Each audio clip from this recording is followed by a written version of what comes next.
Assalomu alaykum hurmatli tikuvchilar. Xo'p, sizlarga bitta qiziq narsani ko'rsataman. Va mana shu 26 etaj adashmasam, o'sha yerga ko'rsanglar parda ilingan. O'sha joyda oynasini alishtirishyapti ekan. Shu yerdagi pardani ozgina olib tur deydi, ichkaridan endi oynani olish uchun. Shu yerda alishtirish jarayoni, shu balandlikni ko'rsanglar 27-etajda.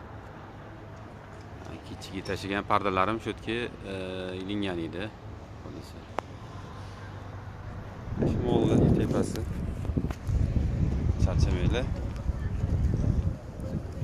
Kuninglar xayrli bo'lsin.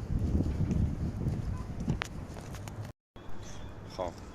Kimga ishlarimiz ma'qul bo'lsa, inshaalloh ko'rasizlar.